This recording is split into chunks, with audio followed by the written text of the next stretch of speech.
Thanks, Anna. Lots to chew on here.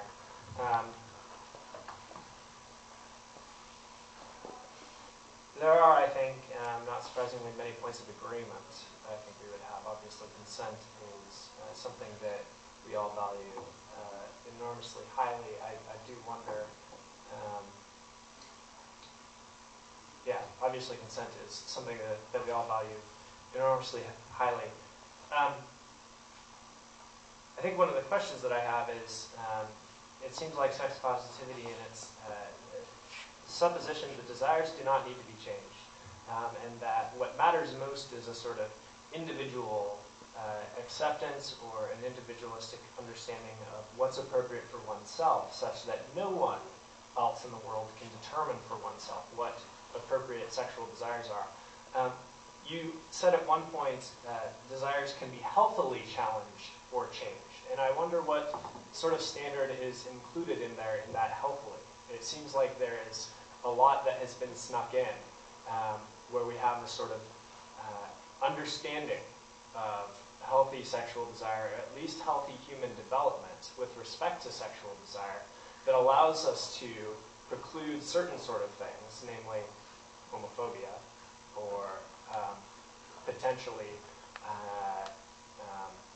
pedophilia, from the range of acceptable social desires. But I wonder what sort of standard that is and where, in fact, it comes from, if it is not something that is individually decided or arbitrated upon. So I think that would be the first question that I would have. The second question, one of the things that you said was willpower is limited, and I think it's true that some people's willpower is limited. It seems like part of the obligation or the goal of human existence is, in fact, to keep those oaths and covenants which we bind ourselves to. In fact, it seems like part of the fun of human existence is the making of oaths and the making of vows that then bind ourselves to, that then bind us. Particularly with respect to sexual desire. If you look at, for instance, most of our love songs, as cheesy and as lame as they are, one of the constant refrains that comes up is something along the lines of, "I will never leave you. I love you forever, and I will never go away." Well, it seems like that's a natural desire that is tied to sexual desire, this desire for permanence, referencing the Bible would call it a love that is stronger than death. A desire in the erotic experience to be attached to this person for a length of time that is significantly longer than the current moment.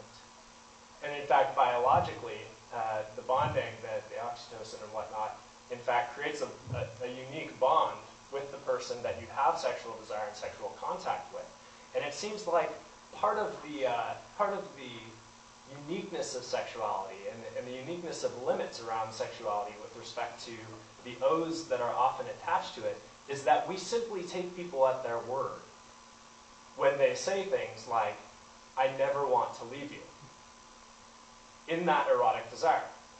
It seems like the notion of marriage, socially, for instance, simply says, "Okay then, you wanted it, and now you have to bend your will to it."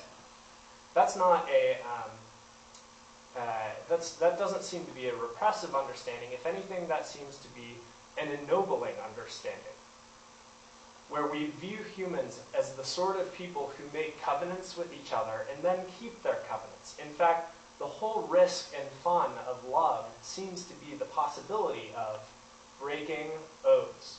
We all remember the story of Lancelot, because King Arthur and Guinevere had an oath between them, and it was really broken. And these tales of romance depend upon this sort of understanding of covenants and loyalty, and the possibility that loyalties can be genuinely broken. All of which is wrapped up in this particular erotic desire, this understanding of sexuality. So I think when it comes to willpower being limited and our ability to change, I wonder why we want that so much, and whether it's in fact less ennobling and less dignifying of the fullness of our humanity than it seems to be on the surface.